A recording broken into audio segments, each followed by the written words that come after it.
Welcome one and welcome all to the greatest show of them all. It is the NFC East Mixtape Volume 158, I want to say.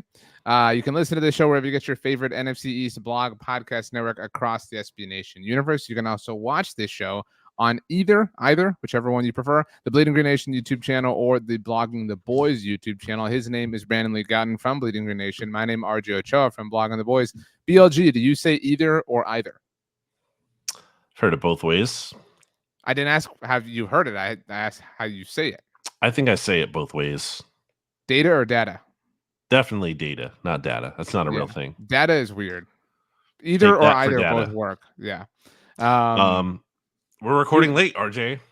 Peek behind the curtain. It's 9:06 Eastern here on the East Coast, April 2nd. Usually record this, I don't know, like what, 1 p.m. Eastern or so, noonish, around there, some point. But later record today. We also, so shout out to Rachel, first of all, for agreeing to still produce, even though we are doing this much later. Shout out to you for appeasing my schedule. So shout out to everybody that isn't me, basically. Everyone, adjusts to me and makes me feel really special and perfect and pretty. So thank you all for that. It would be really difficult for there to be NFC East news after we record, but before the episode launches, but nothing is impossible. So Don't rule it out. That. Also, signed last night really late with the Chiefs. We love a good graphic, a good like NFL share graphic. Did you see? I don't know who shared this actually, but it was the Chiefs quarterback room with various Lombardi trophies on them. Do you know what I'm talking about? No, I didn't see that. So it had Patrick Mahomes and 3 Lombardi trophies, and it had a practice. I don't even remember his name, but a practice squad quarterback on the Chiefs that has been there for the last 2 years. I had 2 Lombardi trophies over him, and had a Lombardi trophy over Carson Wentz in a Rams uniform, which I thought was really weird. I mean, I understand and actually respect using him in a Rams uniform because that's his most recent thing. We actually get really annoyed when people will be like, "Oh, so and so former Cowboy signs with or whatever," when they haven't played for the Cowboys in like 5 years. But you can't use the Super Bowl thing if you're showing him as a Ram. You know what I'm saying? That's weird. Even showing him as an Eagle is kind of awkward. Yeah, he does have a Super Bowl ring. The Eagles don't win the Super Bowl that season without him. I think it's fair to say. I think they don't have a Super Bowl season. I don't think it's even like fair to say that. Like that implies that you have to reach to say it. There's no way they win the Super Bowl without. I feel like he's never gotten credit for any sort of involvement there in that. Well, that's why I'm trying to say that, to preface it. Yeah, interesting, I guess, that Carson Wentz, former Eagles and Commanders quarterback, is still around in the AFC. His 5th team. Yeah. Right. 5th team. Eagles, Colts, Commanders, Rams, and now the Chiefs. And he started games for all of them, which is difficult to do. Correct. His last Eagles start was 2020. Yes. Is that correct? Yep. Wow. Amazing. Against do you know which team? I think I can figure this out. I believe Jalen Hurts. Hang on, no, don't say anything. I believe Jalen Hurts' first start was against the Saints. Is that correct? Yes. And so I want to say Carson's last was against the Packers.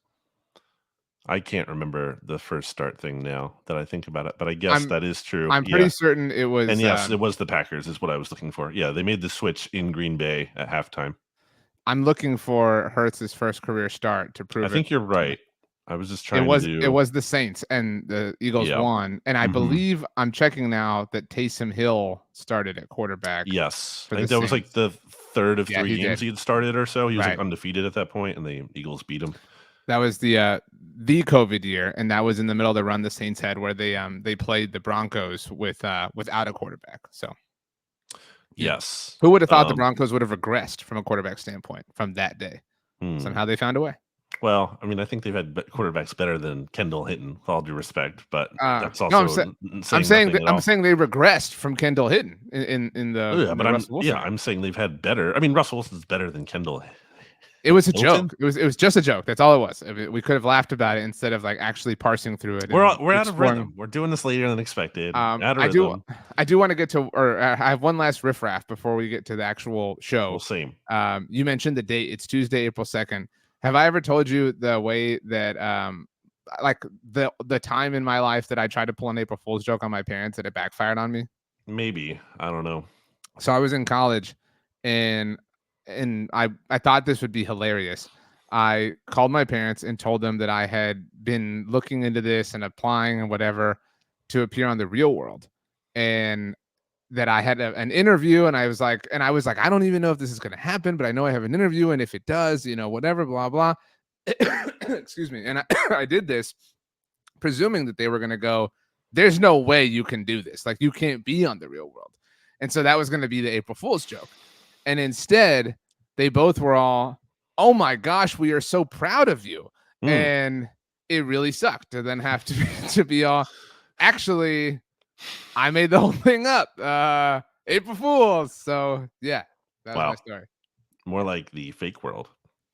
Nice. You are a citizen of the world today. Yeah. With look at this. I had 20 tacos, RJ, for $20, or it's a dollar taco night at Loco Pez in Fishtown, and I got this shirt for. So you've got a shirt that says Ochoa in Fishtown, so that's Spanish, obviously. And your cap, says ST. Yeah, that's for a hummus brand. Okay. You can check out my Instagram page to see. No free ads, but hey. I mean, they sent me for a bunch of free stuff, so I mean, so it was give them a shout out. Not really a free, I guess. It's not really an ad. It's more of just like a handshake deal, if you will. All right. It's Tuesday. Yeah. Anyway, I $20 taco night, really good. The challenge is, can you eat it in under 5 minutes? And I'm not like a speed eater guy. I feel like I've been consistent about that. I want to enjoy my food, so I could not do the 20 and under 5. I did 14. I wouldn't want to do that. I didn't. I like, if I really wanted to do it, if my life was on the line or something, which I don't know why it would be in that situation, I think I could do it. But I could feel myself being like, I don't want to have like a bad night, so I'm not going to push it. But if you do the 20, regardless, you get the shirt. So boom. Oh, nice. Shout out to Loco Pez. Well done. Okay, so it's Tuesday, April 2nd. It is officially NFL Draft Month. Today, we are going to be taking a look at the needs from a positional standpoint that we see on every team in the division. Welcome to the NFC East Mixtape. We cover the whole thing. Also, I sent you this earlier today on Tuesday. ESPN released, or ESPN Bet released, I should say, their win totals for the year. Our good buddy, Rob Stats Guerrera, I don't know if you've ever heard him say this. He used to say this was his favorite day of the year. I don't know that that's true, but that does sound like something he has said, but it also sounds like something you would say, but not necessarily mean. Like, you said it, and then the words are out of your mouth, and it's like, well, I didn't really mean that, but I did say it. I've definitely done several podcasts in several years, several seasons with Stats where he has said, "This is my favorite day of the year." It's just not. It's just not true. I know. It might be one of his favorite. I believe that. It might be like a top 15 favorite. Totally, top but 10 maybe the idea that this is his favorite was or is ridiculous. But we'll get into ESPN bets. We should ask him what his favorite day of the year is. Like independent of this conversation, like trying to make him forget this. Yeah, just text him right now. I'm texting him right now in our group text. We'll no, don't do that, because then he's gonna be like, okay. I'm typing the text it's like a bit. So I'm gonna say random question for you. Semicolon. What is your favorite day of the year? Okay, we'll see what he says. All right, so that'd be incredible if we're just so wrong and he says that. It's today because his win totals came out. Right. But these are ESPN bets. DraftKings is our sponsor on the SB Nation NFL show, but ESPN dropped it today. Anyway, okay, so we go in divisional order. The Dallas Cowboys won the division last year. Blah blah blah. Who cares? What do you mean? Who cares? All right. Who cares? As a fan of a team who used to hang, as a fan of a team who hangs division-winning banners. I'm not doing that. I'm saying, who cares? I'm taking ownership on my end. So I wrote about this. We actually haven't dropped it yet at BTB. The Cowboys need too many things. Like, they don't have enough draft picks, like enough of a volume of draft picks, at least serious draft picks. Like from an actual quantitative standpoint, they do, I suppose. But their top 100 picks, they do not have enough. They've got it.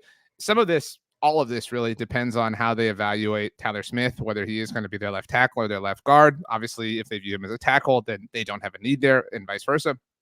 But they do have a need at one of them. Obviously, a need at left guard isn't as pressing or isn't as alarm-inducing as left tackle. They have a need at center because Brock Hoffman is a human being, but not one that I really want to trust, obviously, in a year of critical importance. So center is a need, which, spoiler alert, is kind of, if I have to lean a certain way in the draft right now, it's Jackson Paris-Johnson. But linebacker is a need. Now, the Cowboys, of all positions, have placed a Band-Aid, piece of duct tape, so to speak, on that spot by signing Eric Hendricks. He remains their only external free agent signing at the time of this recording. And once again, it is Tuesday. It's almost a month. Stats has an answer, by the way. He said, my birthday. So that's a very Stats answer as well. Cowboys also have a need at running back. I don't find this to be a massive need. There's a lot of people who, and some of this, and you've talked about this, the like regional bias, want to see them draft Jonathan Brooks, which I think would be foolhardy, especially given the fact that he's coming off the injury, but I digress. A lot of people, by the way, thought in 2015 when DeMarco left that, oh man, Dallas is definitely going to draft Duke Johnson or Tevin Coleman, or they're definitely going to get one of these guys, and they didn't. They just trusted Joseph Randall and Darren McFadden and Christian Michael. So I think we could, and I don't know if you've seen this or not, but the Zeke thing that we've thrown out as, of course I saw that. What do you mean? Did I see that? Well, yeah. I mean, it was such an obvious joke that was such an obvious like potential reality that it's just hard to accept. But whatever. So those are gonna happen. It's so gonna happen. I would offer this last one as a need, and then I'm anxious for your thoughts on everything. And this I did write about, and it's out at least at the time of this recording. My position is that the Cowboys should sign Dak Prescott to an extension. I think that's pretty obvious around here. Mm-hmm. However, if you're not going to, you have to draft a quarterback. You have to. Well, no, I mean, again, I'm against this, but if that's the boat you want to live in, they do not have a quarterback under contract for next year. Cooper Rush is on the last year of his deal. Trey Lance, unless they pick up his fifth-year option at 22, 24 million. Yeah, there's just no way they're going to do that. So even if you are committed to some sort of rebuild or whatever, you have to have somebody on your roster, or else you put yourself at risk of, even if it's with Trey Lance in negotiations in the offseason, giving that person all of the leverage. It won't be, to the same degree that Dak Prescott holds it, obviously, given everything. But you're literally going to then put yourself in the exact same situation where the person you're negotiating with knows that you need them more than anything else. I'm not actually saying that drafting a quarterback provides some sort of leverage against Dak Prescott, but it does in a literal sense. It at the very least gives you some sort of mild ammunition, the most mild ammunition, but an actual non-zero level nonetheless, to go to Dak and say, we have a plan if you leave. And they can't do that right now. So again, if you've committed to moving on from Dak, then a quarterback is on this list for me. That would not be my choice, though. Your thoughts? Yeah, I mean, I think that's a really sobering thought by you. I mean, jokes aside, trolling aside, I think I think about what the Eagles did with Carson Wentz, and it's not the same situation here, but just, the general philosophy of being the quarterback factory. I think this kind of fits in that. And I think generally that is a worthwhile thing to do. It's not even just about, the leverage of it all. It's also like, what if Dak doesn't want to play for the Cowboys? What if he decides, and I'm not saying that's the most realistic thing. I'm not saying like he hates the Cowboys, but sometimes in sports, relationships sour. And like we saw that with Kirk Cousins in Washington. Sometimes there are circumstances, or maybe Dak feels like, hey, it's 2 times now where it came up to the end of my contract where, we couldn't get this done early. So maybe he's worried about like that third potential payday. Also, maybe the season goes awry. A bunch of different things can happen.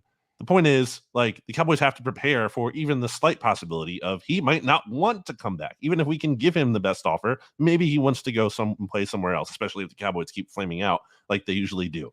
So I absolutely think as well that depending on how the board shakes out, and obviously a lot can change from what we expect right now on April 2nd until the end of this month. But let's say, Michael Penix is sitting there at where the Cowboys picked 25. 24, or like right around there. Maybe they can trade up a little bit. Point being, like, what if there's a quarterback on the board there and the Cowboys are like, you know what? And certainly, McCarthy was not still in Green Bay when Jordan Love was drafted, right? Correct. That was his second year gone. That was the 2020 draft, and he was fired midway through 18. But was he there when Aaron Rodgers got drafted?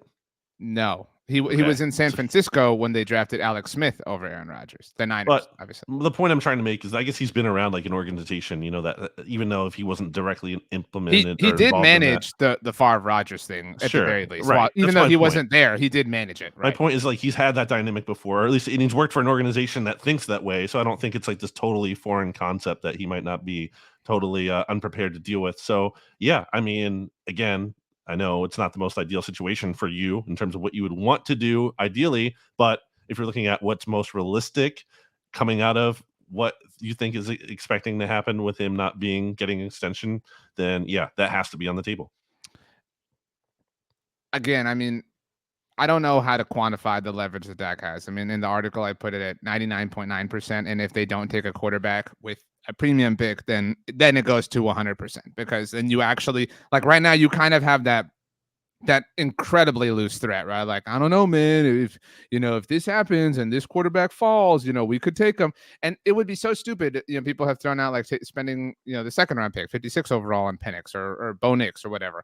And it's like, okay, well, now we're still doing this improperly because now you don't have the 5th-year option. And that's not the end of the world. I mean, Jalen Hurts was a second round pick, right? Like, so like it can happen. But I mean, for once, it would be nice to see them do things at the very least on paper, the conventional way, whatever. Well, but I mean, I don't want to act like quarterback is the most pressing need. The whole I would say the conviction too is part of that. You know sure, what I mean? Like you want to draft him because you really believe in this guy, not just like because to do it. But back to what at the very least are primary needs right now, because that is a hypothetical at the very least. It does depend on what they want to do with Tyler Smith. Center for me, I mean, we had a great article that OCC wrote at BTB, kind of evaluating 40 different mock drafts and where people have the Cowboys going and what direction, et cetera, et cetera. And my favorite world right now, not my favorite player for them to pick, is Jackson Powers-Johnson, because I would much rather walk away with the best center in the draft, a plug and play day one dude who you can rely on. And I'm not saying that I'm against, Tyler Gowton or whoever that like pick the tackle that is the 4th or 5th or 6th dude off the board. But I would rather be ahead of the curve on something and live to kind of find another day elsewhere. Plus the tackle class is deep. You could address that position later on anyway. So I don't know if Jackson Powers-Johnson will fall to them, but that's like it. You know how draft season is. We kind of have movements where we, 1 month you feel this way or 1 week you feel that way, and then something happens and it can kind of change within you. And sometimes it works out perfectly, like you and Devontae Smith. But right now, all my eggs are in the Jackson Powers-Johnson basket as it relates to the Cowboys. I think that's reasonable. I think offensive line makes the most sense. I always think about, what's the common theme with some of these very best, Dallas Cowboys seasons over the past so many years, in contrast to the ones that weren't really good.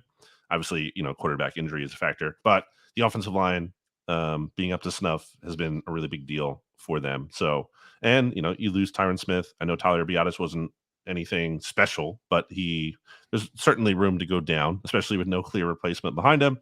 So, and Zach Martin's getting up there. I mean, he's probably one of the oldest players in the NFL, right? Active. He is, well, I mean, the class of 2014 in general, but to that point, Aaron Donald just retired and he's a member of that class, and Mike Evans is there and Odell is there, right? Like, exactly. I mean, all those dudes are kind of, Aaron Rodgers is, speaking of, is kind of carrying the mantle for oldest dude in the NFL, but he is now the longest tenured player on the Cowboys, with Tyron gone to actually join up with Aaron Rodgers. So yeah, I mean, I feel like they'll probably kick Tyler to left tackle just because it makes the most sense. And if they do, then I don't need you to worry about a guard, right away. Then you really have to go Jackson Powers-Johnson. But if they don't address offensive line, we found out today, I'm sure you guys have a 30 visits tracker going on as well at BGN, that Byron Murphy is one of their 30 visits.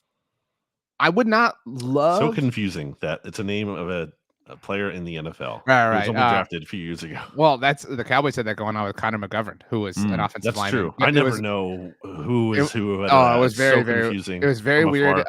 In course, looking for photos. Sometimes it was a tough situation. But anyway, he's an incredible player, and I would love it from that perspective. And I'm not even against the idea, but I feel like you almost can't do that because you almost kind of have to rely on the Mozzie Smith thing working out. Like, and if they don't address what would be like a true and utter disaster for me, some cost fallacy, my man. I know it is, but again, they've painted us into a corner here with like not addressing the roster at all in free agency. So I mean, I only have so many lemons to make lemonade with here. And so I'm doing my absolute best. But that being said, if they don't address the offensive line in whatever fashion that is with their first round pick, and if they take Jonathan Brooks in the second round, that is like the worst possible thing for me. I know we'll do an episode that is like things we don't want to see, but I'm talking about the Cowboys here. Like that's my opinion. If the Cowboys do not address the offensive line and then draft their running back, now you're putting, and if it's Jonathan Brooks, a running back coming off of an injury behind an offensive line that has no help and is in some dire straits as is. I mean, this is Saquon in New York to a lesser degree, because Saquon was like the most talented person you could put in that situation, and he failed, relatively speaking, of course. So that's where I'm at. Jackson Powers Johnson, no matter what. Okay. I mean, that's not always the most exciting, but it is like eating your vegetables. You have to do it. Last thing, I mentioned we would do the win totals. ESPN Bet has the Cowboys at 10.5 for 2024. And they won how many last year? They've won 12 every year in a row for 3 years. And they've gone over the projected win total every year for 3 years in a row. I'd take the over on 9.5. I want to see their schedule. I haven't seen their schedule. I got to look at their opponents. I got to double check that. AFC North and NFC South. Because that's always a big one. And then you get the first place schedule. So and schedule order matters too. But yeah. Well, I mean, nobody has that. But so the first place-ness of it all is the Lions, the Bucks, and the Texans. That's their 3 games for winning the division last year. I'm going to say under, just from the standpoint of, I think that there's disaster potential here. McCarthy in his last year, Dak potentially lame duck. Dak is not going to be as good as he was last year. And that is the same. That's coming from me, who said he was definitely going to be better than he was, obviously, in 2022. I think that his year next year is going to be between the two kind of more extremes, I would say, of 2023, where he was in the MVP conversation until late, and then obviously the low of leading the league in interceptions in 2022. So I think you kind of wasted one of his best years there. And even if he's good, I think he's going to be a little bit of a step down at least. And then the fact that it's a division where no one repeats and no one just rules over the division so easily. So it's tough. It's a good number. It's 10.5, right? Yes. Yeah, I think they could get to 10. I think they'll be around 10, but I'm going to lean under on that. I'm pretty much with you, except I'm going to lean over. It got worse.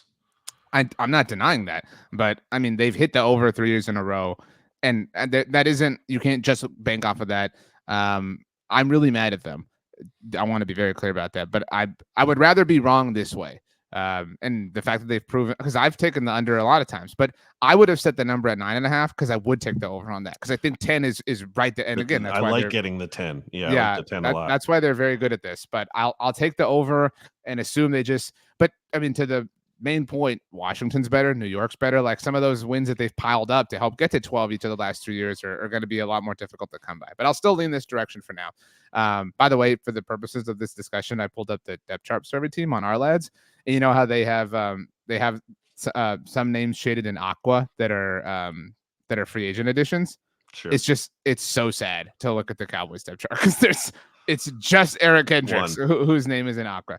But okay, let's move on to the Philadelphia Eagles. Do you want to list their team names, or do you want my guess on what they are? We should talk about the Hassan Reddick thing a little bit. How he's on a better team that wears green, the real gang green. He was traded for a 3rd round pick in 2026, not even 2024, 2025, 2026, that can become a 2nd round pick if 2 qualifiers happen. And I think that's playing over 67.5% of the Jets' defensive snaps and double-digit sacks. So I want to congratulate you, because nobody loves a picks tracker throughout the regular season. That's like my man BLG.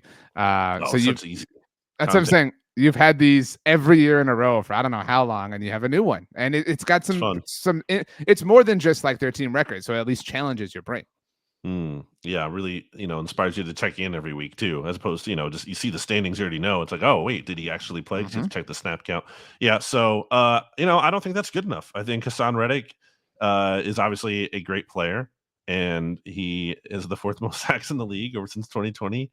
It's a stat I say a lot, but like, it's just, I think you're overthinking it if you're like, well, actually, his run defense, and I hate that. I hate that that's become a thing so much, because first of all, I don't even think it's that bad. Second of all, who cares? It's run defense. You're telling me like the guy who gets a ton of sacks, can't defend the run, like chill out a little bit. And also his replacement, Bryce Huff, wasn't even put on the field for rundowns, is very much like a bugaboo with him and is not proven. So like, how is that the answer? That the guy replacing him is even worse at defending the run than Hassan Reddick is. So I don't like that. I think the Eagles just kind of went into this thinking there's no way he'll be back. So they just tried to make the most of it, which I guess if that was a circumstance, it could have been worse. I don't think it's an F- in that sense, but my objection to that would be it never had to be. You're just like definitely moving on from him. I think they should have played hardball. I think they did it with Zach Ertz in the past, who had way more, cachet with the team and the organization. Game-winning touchdown Super Bowl catcher Zach Ertz. It was not really a touchdown. I mean, he bobbled it was unequivocally a touchdown. It was all trolling very aside. questionable. So it's not. It's really not. I mean, it was a touchdown in two ways. So I'm going to get into it now that you said it. Number one, he clearly takes 3 steps before he at least he also 3, loses control maybe of the 4. football. Okay, so he had 3 before that. So he became a runner before he broke the plane. Number 2, the ball never hit the ground. But he lost control. Yeah, but he then caught it when he rolled on his back. He has it in his hands. Mickey Mouse he reaches title. onto the goal line. It bounces up into the air. It doesn't hit the ground only. He lost possession of it, but it didn't hit the ground, so it's not incomplete at that point. And then it rolls on his back, and he catches it there. So that's still a touchdown, even if you're saying the feet thing doesn't matter. Title. Brady watch robbed. it anyway. Wow, excuses, tough. So yeah. Anyway, I think Hassan Reddick. I mean, the Eagles are a worse team. They traded a player who was elite at a premium position, and they got something that might not even help them for the next 2 seasons. So they're a worse team, and I don't love that move. So now to parlay that into our current conversation, and I guess give me any thoughts on Reddick if you want. I don't think edge rusher is suddenly the Eagles' biggest need. They obviously did sign Bryce Huff. They are bringing back Josh Sweat, Nolan Smith. They took in the first round last year. They're obviously going to be hoping he can take a jump. Brandon Graham is still here. That's not like stacked, but it's also not like, oh, we have to take a player in the first round now because we traded Hassan Reddick. So what's your thought on him being out of the division? I don't have a thought on him being out of the division. I never feared him in the way that you needed me to. So I needed you to. Whatever. I will say this does feel like one that Howie did get a little cute with, because while I, didn't drink the same level of Kool-Aid. I find Hassan Reddick to be a very good player, to be very clear, but didn't drink the Kool-Aid. It's not even like a debate. No, it's just objectively true. But my point is, if we had rewound if we went back in time and told ourselves a year ago, like, oh, he's going to go for a 3rd round pick in 2026, that may become a 2nd, like, that would feel so incredibly low for the production that you got from him. And so it feels like, I don't know. I mean, and there's a whole lot of cope going on within Eagles fandom about this trade, and that's kind of what's annoying me. Well, like you said, his run defense is bad. Oh, he's getting older. Blah blah. He was not great at the end of last season. It's interesting how run defense matters all of a sudden, because DeMarcus Lawrence is elite at it, and nobody really cares about that. I'm saying I don't care about it. That's what I'm saying. Though. No, but I'm saying there. I'm not necessarily saying you're a hypocrite, but there's definitely a hypocrite out there who's I just stop. If that's the biggest issue with a guy who was 4th most sacks in the NFL, okay, fine, I'll sign up for that. Anyone will sign up for that. It's just lame. It's pathetic. No way at the end of the season was anyone like, you know what we need to do to fix this defense or get headed in the right direction? We need to trade Hassan Reddick. No one was saying that. Absolutely not. And there's a lot of revisionist history and people trying to cope and make sense of it. I just think it's not a good move. It's a bad move. And this kind of is like the opposite, or this is what we talked about with the Saquon thing a little bit, where like sometimes Eagles get the benefit of the doubt, somewhat deservingly, when it comes to moves like that. But like in this case, I think they're still getting that, and I don't think they deserve it in this time around. Like they might with Saquon, you're saying? Like the jury's still out for you on that. There's more logic to that than there is to this trade. I don't have a Hassan Reddick take, but I do have an Eagles just thing to share before we get to the draft. Eagles thing to share. So this is hard for me to admit, but the mixtape is a place of honesty. So which is why I thought about it, and I'm willing to share this. Have you been keeping tabs on the Final Four at all? Are you or the tournament at all? Like, have you? Which one? Either. Oh, in this case, the men's. But either, I did watch the LSU Iowa game last night. At least the second half. It was pretty cool. Obviously, Caitlin Clark's pretty great. So for the purposes of what we're talking about here, I'm referencing the men's tournament and UConn, who's been on an absolute tear, and their coach Danny Hurley kind of rubs people the wrong way. I don't know if you're aware of this. You're an East Coast guy, so I mean, I don't know if what the conversation is in that neck of the woods. What? But he, you're an East Coast guy. I mean, it's all the same. But anyway, so he has a bravado about him that I find to be funny and I find to be interesting, but does annoy people.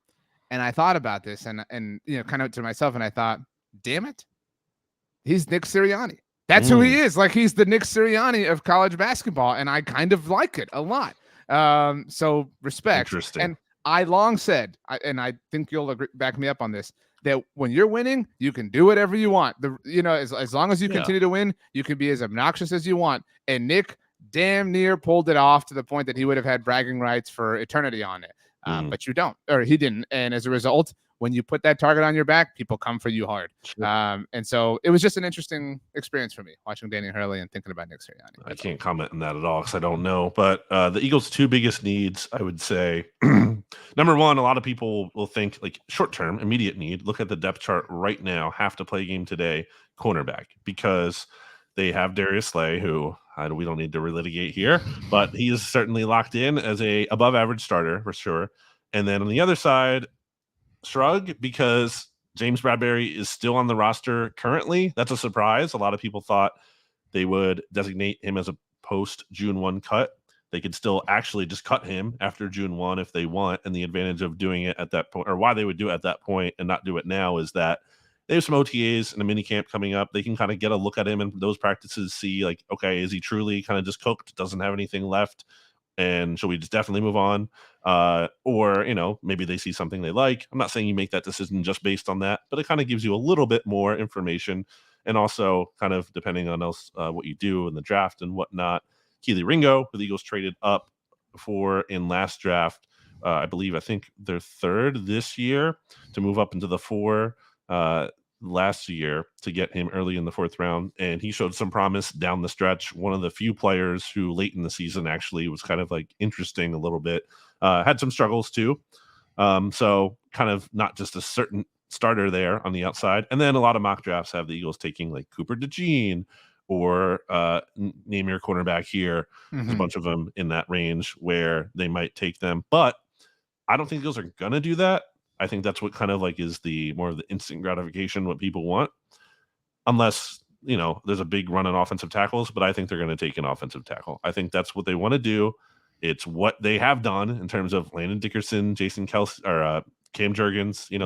It's different position, but Andre Dillard, they drafted him obviously when they still had Jason Peters. So I think that's what they're going to do. And I in a perfect world, you want your first round pick to be playing for you. So it's not like great if they're on the bench, I think. And my friend Jimmy Kempsky, who I host BGN Radio with here on he's our friend, the Bleeding Your Nation podcast, the way he framed it, and I think this kind of makes sense, or at least is a good way to defend it, is if your first round pick isn't playing, that's a good thing from the standpoint of both Jordan Mailata and Lane Johnson are healthy. And certainly, you like that in a given season. So perfect situation, though, would be you take your first round offensive tackle. He can play right guard for you. So you move Cam Jurgens over to right guard to center, and he can kind of play there for a little bit, a year or two, and then eventually either probably take over for Lane Johnson in the future would be the hope. So I had tackle as the position that made the most sense to me. I also had linebacker. I don't know if you agree with that. It is. It's just not, where the value lines up. Right. I mean, but for the purposes of just team needs. But so I view the Cowboys and Eagles in a similar way in that they're both trying to evolve the plane while it's flying, like while they're in the air already. Like they're trying to enhance the plane. They're trying to apply modifications to the plane. You know what I mean? Like they're trying to install new things on the plane, but they're in the air. They're mid-flight. That's a really difficult thing to do. Now, I think the difference between Philadelphia and Dallas is Philadelphia went up into the air with the materials on board, right? So like they're already kind of ready because do they have a need at linebacker? Yes. Did they make a move at the position? Yes. I mean, I know that people think what they do about Devin White, but at the very least, again, he's a material on the plane in this particular analogy. The Cowboys don't have materials on the plane as it relates to offensive line or whatever. Again, this is about the Eagles here. So in that sense, I mean, it's not ideal, obviously, to you think your first round pick is supposed to be a plug and play day one starter, but the Eagles have a very talented roster, and so that's just kind of where they're at, and that's not a weird thing. Like what a horrible quality of theirs. They don't have an obvious hole that they have to address with the first round draft pick, but it bums me out to hear. I was just gonna say to hear the tackle could be in play because that wipes another one off the board for the Cowboys. Right, but it does push Jackson Powers-Johnson down potentially. Sure. Although I think he could conceivably be in the mix as well. I think lesser likely, but because I think they want to tackle more than a guard center kind of guy. But I think the value just also is going to line up with that in this year's draft class. I think there's going to be some really, again, barring some kind of like, huge run on them in the late teens or whatever. Although Howie could always move up for one. I definitely think that's in the mix there. And kind of talking about how tying in the Reddick thing to this, again, they traded for a pick in 2026. That's so far away, or at least it feels it right now. Why wouldn't so you're thinking I'm talking about likelihood here. Why wouldn't that same team maybe take a first round pick who might not even help the team this year? They're clearly not just like the Jets, who Reddick was traded to, who are like, we're all in on this year, really focusing this year, making a chips all in push, which is a little weird. And our good friend John Stolness, put on Bleeding Green Nation today an article about how the Eagles are kind of sending mixed messages. And I kind of agree with that a bit because, you have Sirianni here in what feels like kind of this like really pivotal year. And that's definitely an equivalent to the Cowboys situation. Like Sirianni is to McCarthy. Totally. He's not in a contract year, but like whatever. Like that's head coaching money. There's no salary cap. It's fake. It doesn't matter as much. But to that point, unlike the Cowboys have shown a willingness to take their coach contracts to the final year. They haven't fired a head coach in a long time, whereas the Eagles have fired a head coach. Like multiple times. Like they're not afraid to do that. To your point. Yeah, teams don't want to do it, obviously, because it's not ideal to be paying someone that's not working for you. But that's not if the team stinks. Jeffrey Lurie's not going to be worried that we have to keep him because of his contract. So, but it's just weird because. Think about that trade, by the way, too, from Sirianni's perspective. Think about like, okay, so we're trading Hassan Reddick away, like our best pass rusher, and okay, we got Bryce Huff. That's great. But the thing I tweeted out, one part of my reaction to the trade, if you didn't see it, if you're not on Twitter, if you're not following me, I don't know if you saw it specifically either, was like, Hassan Reddick is the boat and Bryce Huff is the mystery box, like from Family Guy. Right. Like it could be anything. They want a boat. It's like, just take the boat. And but it could be anything. It could even be a boat. So I kind of feel like that's the situation there. But so if you're Sirianni, just like imagine that. And I'm not saying, to be clear, the Eagles should make moves in mind only for the best of Sirianni, but the reality is, like, he has feelings too, and I'm sure he's seeing that, and kind of I wonder where he's at on that. The best of Sirianni is the best for every Eagles fan, like whether an Eagles fan likes him or not, because we talk about this all the time, how it's weird how NFL teams almost bank on the worst possible thing happening so they can like win the deal, right? Like, I don't mean to make it about the Cowboys, but like, I think NFL teams is a little bit more. No, but like the Cowboys. So like, what would like the Cowboys would quote unquote win their negotiation with Dak Prescott if they had to pay him less, right? Okay, well, how would that happen? He would be really bad, and therefore you would be really bad. But if he plays really well and he wins the deal, that means that you lose the deal, right? Like, and the same point is true in this instance for Sirianni. Right, like if he does really well, well then everybody wins. Like everybody gets what they want, and if he does really poorly, then nobody gets what they want. So like the success that everybody cares about is tied directly to his, motive. You get the point. Unless you just think he's already kind of just DOA, and you feel like they have to move on. But I'm ready to move on from the Eagles, but I have one last Philly thing. If you're okay moving on from the Eagles, I'm listening. Are you okay moving on from the Eagles though? Like, I guess, because this is the last thing I want to talk about. Are you excited that Joel Embiid is back? Shout out to Skechers. Anyway, not a free. I guess that was a free ad, but no free ads. It really was. Anyway, you brought up John Stolness. I saw that he passionately made the argument that it was okay that the Phillies hung a banner noting that they were a playoff team last year. Yeah, I don't agree with that. Okay, that's because you were against division banners early on. But Stolness said it was okay to commemorate, and that's hanging it for last year. I still am against this, but if they'd hung, I don't know if they have one for 2022, but like for winning the National League, that's a real thing, right? Like, that is also steeped in tradition, right? Like the lore of baseball, that's a real thing to hang a pennant, right? But to like hang on just like, oh, we lost the NLCS to the Diamondbacks, like that's a weird thing to do in my mind. Yeah, especially how they lost, they were up what 2-0 and everything. Like, yeah, it's just it doesn't really make sense to me. I'm not going to defend that. I definitely don't But the like. vibes at the bank, baby. Watch And out. also it kind of matches up to, and shout out to our listener Debbie Rush, who always comments that she hates the baseball talk that we have on here. That at least on the bleeding your nation side. The energy too, yeah, last year when they did like the ring ceremony for winning the NL, it's like the energy is wrong for that. It's just they kind of want to, and I get it, like you're a billionaire owner, he's the Phillies payroll is huge, Right. so you want that moment of gratification as the owner who's spending all this money, but it's not real though. It's like it's fake. You're faking it. I saw the Diamondbacks, celebrating. Obviously, they lost the World Series, but it's like if you want to give them rings, okay, fine. In a private ceremony, okay, Yes. whatever. Yeah, like, that's fine for them. I'm not saying they shouldn't have them, right, but they shouldn't.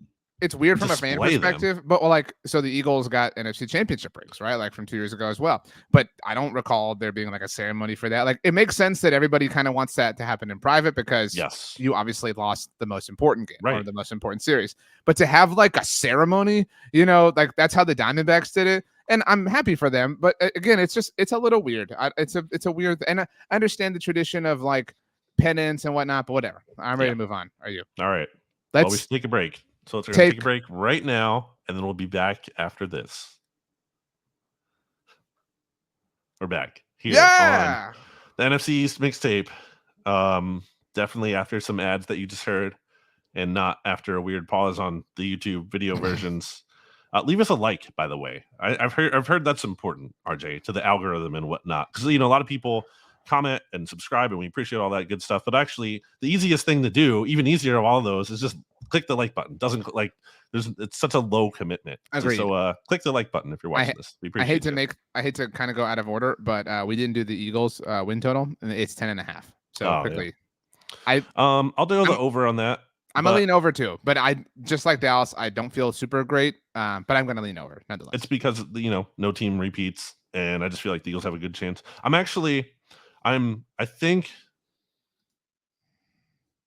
feel good about their chances of being better than they were last year, or like rebounding a bit. But I feel not as good as their ceiling. I feel better about that's I think a better way to frame it, more concise way to frame it. I feel confident in their floor, but not so good about that's a good way to put it. I agree with that. Okay. To the New York Giants, their biggest non-quarterback need is what, in your opinion? Quarterback is their biggest need by far. No, we don't have to state the obvious here. We've done that a million times. Right. I think offensive line still they need to fix. Like it's not like necessarily fixed. I know they've like tried to throw things at that, and they obviously made some free signings to try to get better in that regard. It's that, and I mean, really, the other thing that has been coming to mind is volume target. It's not even necessarily receiver; could be a tight end. What the Darren Waller trade was supposed to be is really what the Giants need. Darren Waller, who we still don't know if he's going to retire or not. They need a volume target in that offense. They do not have that. I like Jalen Hyatt a lot. I think he's going to be a good player. Friend of mine. Not a volume target. Jalen Hyatt. What's that? Friend of mine, Jalen Hyatt. We got to get him on the mixtape. I thought he was a really good interview when you interviewed him during Super Bowl week. I would like to get him on here. I thought he had some like honest and but fair. He was super. That's a great way to put it. Like super authentic. You know what I mean? Like exactly. Not. Some guys can be kind of fake about it. But Kayvon Thibodeau, I know people accuse him of being fake. He was super authentic and super real. I know you're not a fan, whatever. But I was gonna go safety. I know that's kind of weird, but I hear your position on this, obviously. Because their starting safety right now starting guard right now, left guard on our lads, Aaron Stinney. That was a backup in the Bucks last year. Like, come on. I mean, again, I'm not offering the idea that they're good, at guard, but I'm saying they lost Xavier McKinney, who was one of their best players last year. Is that insane? That they didn't re-sign him? Why? I know. I mean, I don't know. So Jalen Mills is there now. Shout out. Was it Green here? The Green Goblin. Yeah. His Twitter is @Green Goblin. So their starting safeties are Jalen, again, according to our lads, Jalen Mills and Jason Pinnock. Pinnock's like a decent player. Probably kind of spoiler alert. He might be like most underrated player on the Giants. Like he's been solid. Maybe Kayvon Thibodeau's the most underrated player. He's not underrated. No one's underrating him. You are. Anyway, so maybe safety isn't the number one outside of quarterback, but it's up there for me. You know what I mean? Like I think if you had asked me the things I fear on the Giants before this offseason began, their safety play was one of them because of Xavier McKinney.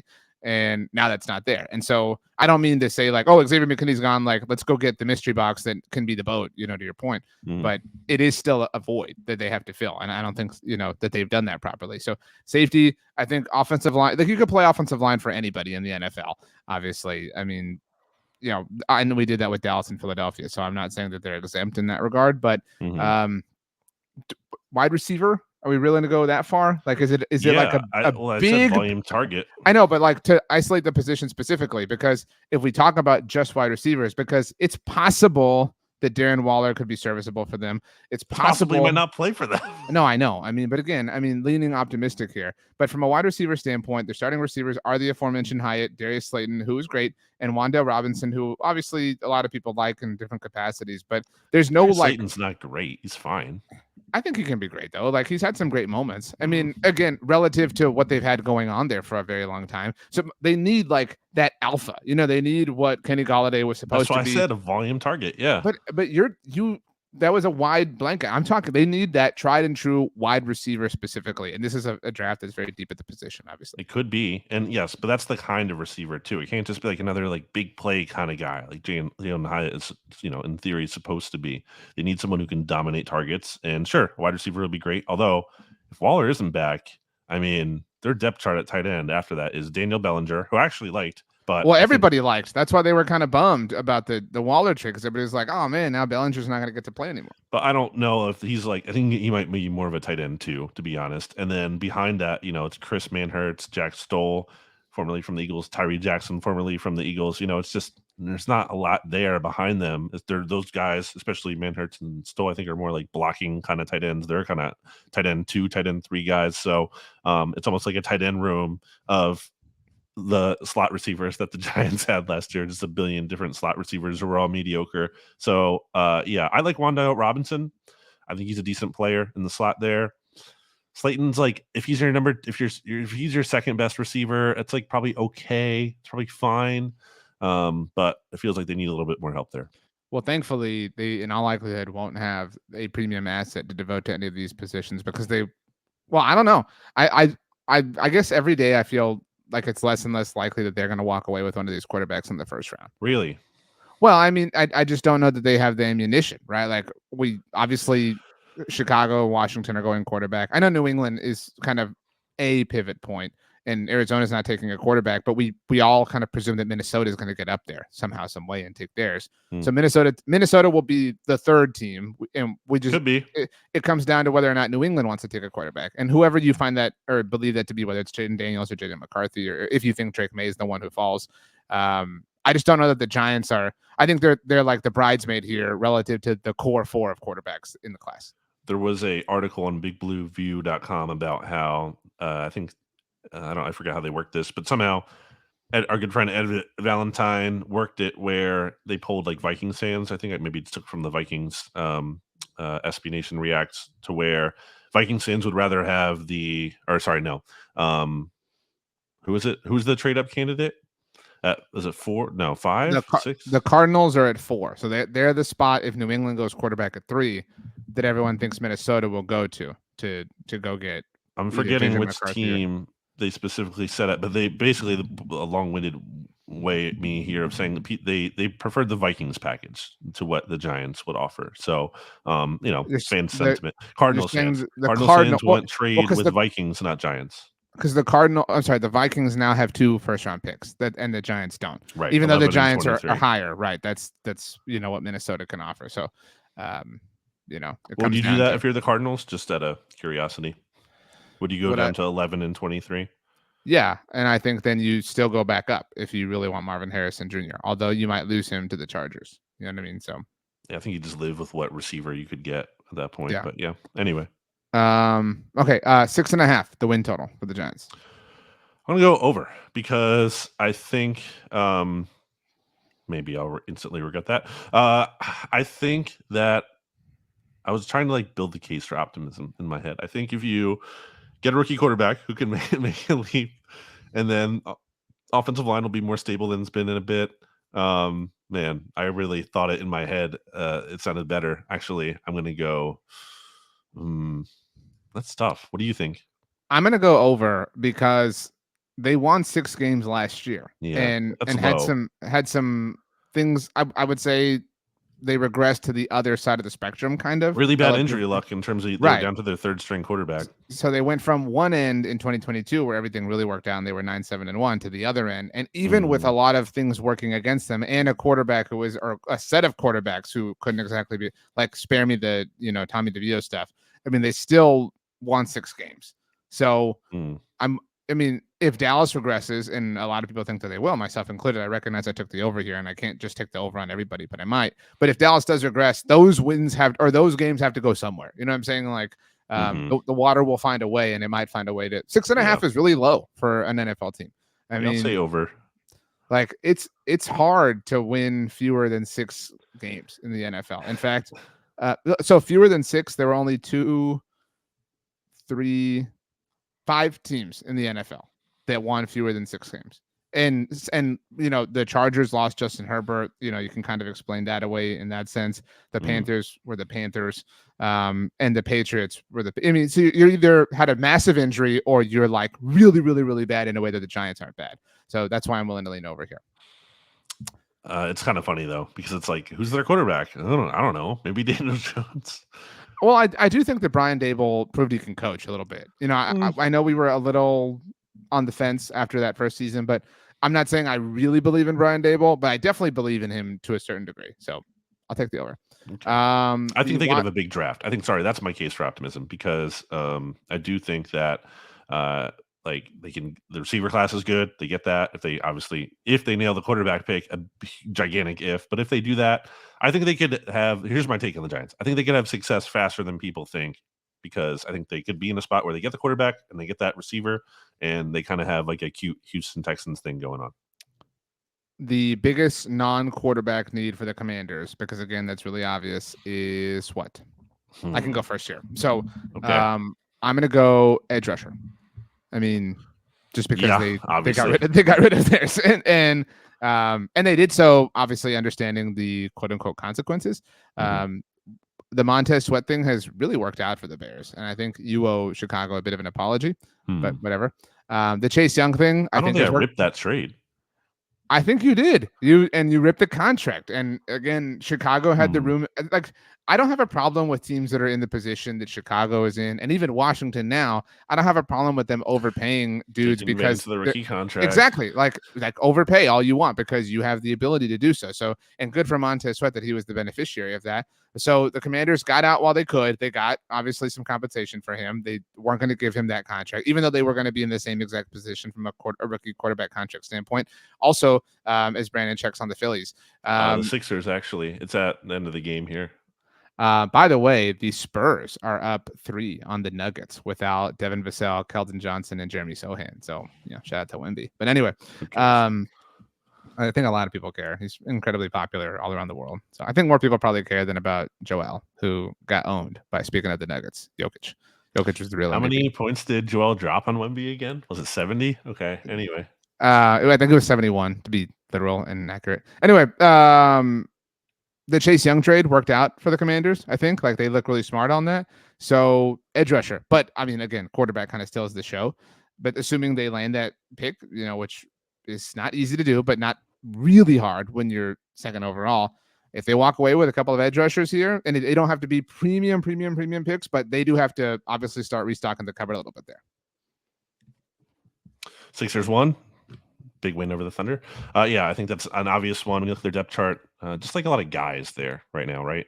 Well, and they did sign Dorrance Armstrong in free agency. Yeah, like him, right. Fowler, Cleveland Farrell, obviously with the San Francisco connection there, and their new GM. So kind of just like guys. That's kind of the Commanders roster as a whole to me. Just like a lot of people, not necessarily stars. And I think that's honestly like my biggest need for them is, besides quarterback, is like more star power. Like, who do they have that's super dominant at their position that you feel like is one of the best players in the league at their position. Obviously, you would probably argue, one would argue that Terry McLaurin is the closest thing to that, I would say.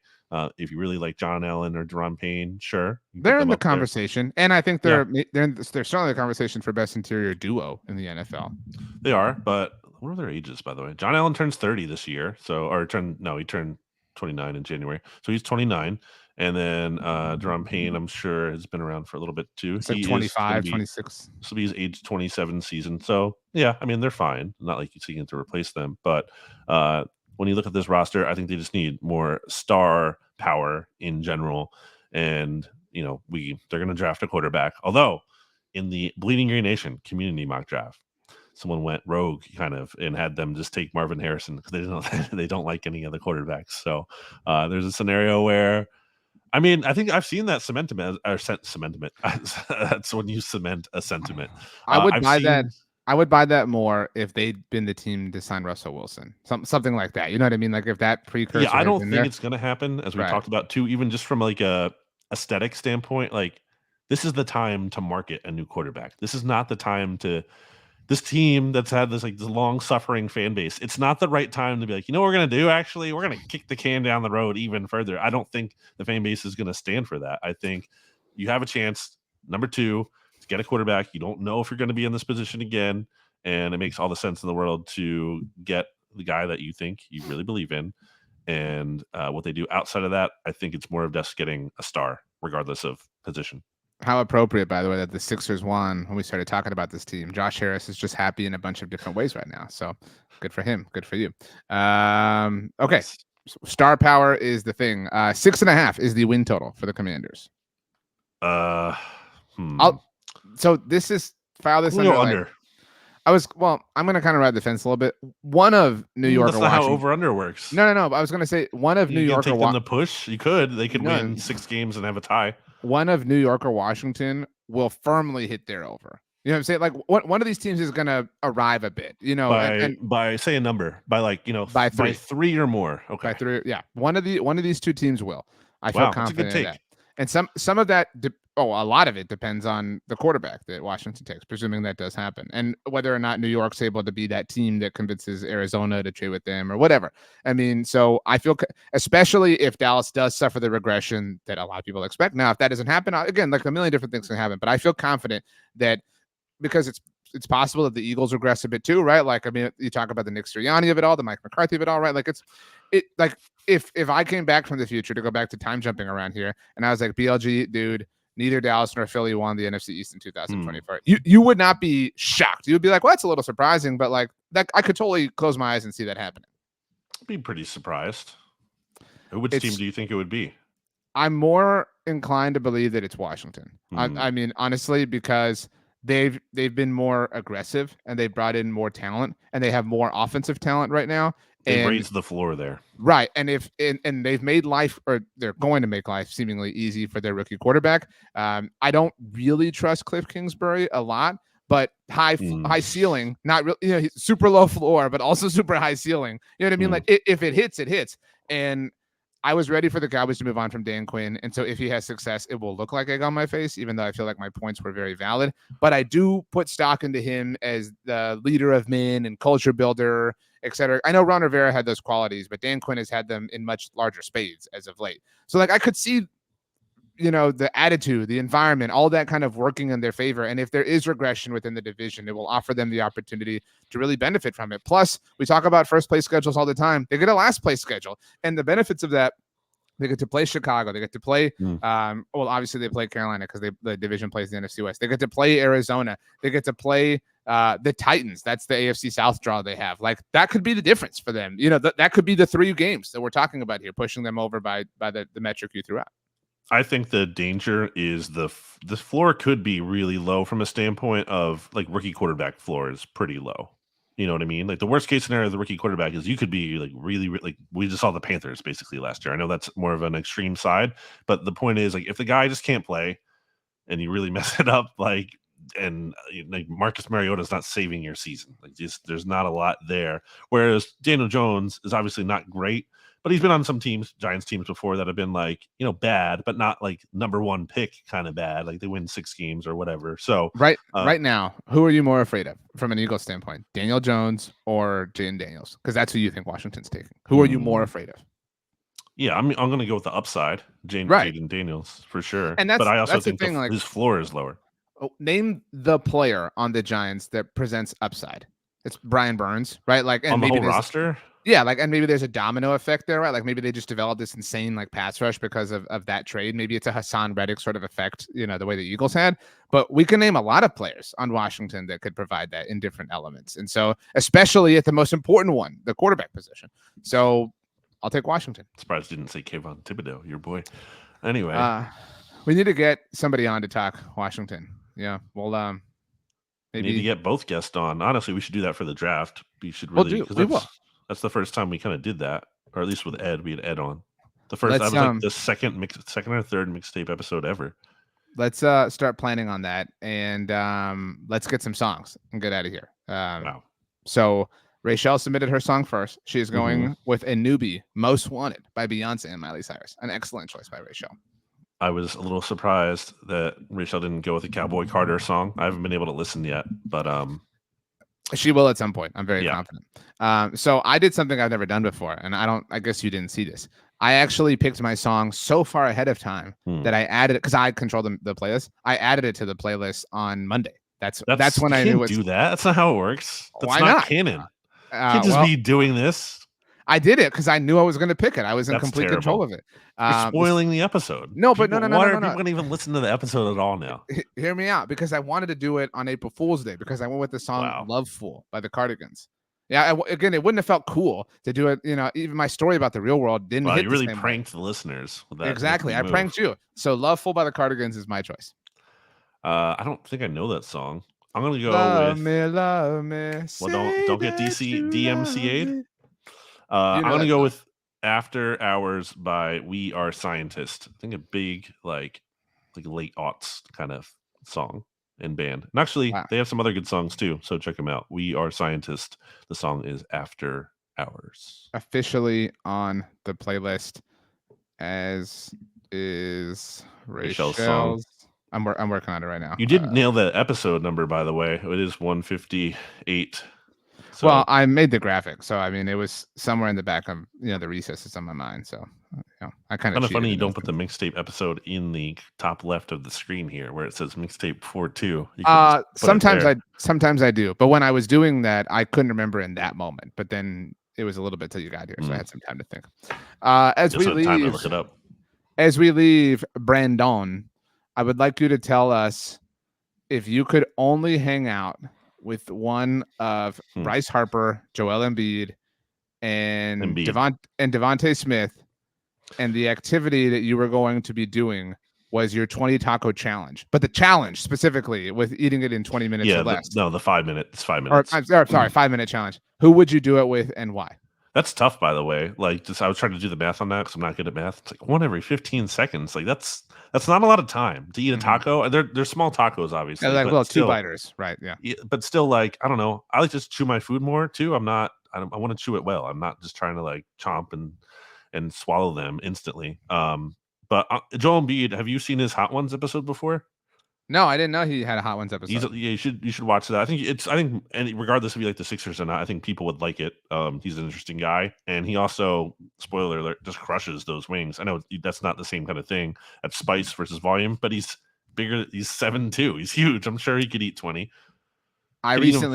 Probably. I recently watched the John Oliver Hot Ones episode, and it might be my favorite one of all time. I don't know if you've seen it. It's somewhat new. I want to say it's within the last few months or a few weeks. So it was really, really, really, really, really funny. Why was it? Oh, just because it was funny. Yeah, he was really funny, and he, if you watch a lot of these things, oh no, this is super hot and it's burning my mouth. That isn't funny anymore. You know what I mean?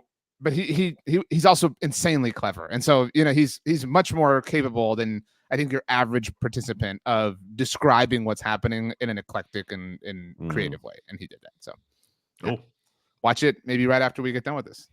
I have all the sauces from last season in my fridge. So Maybe I Say can the just word fridge, and then we leave. fridge, and then we leave.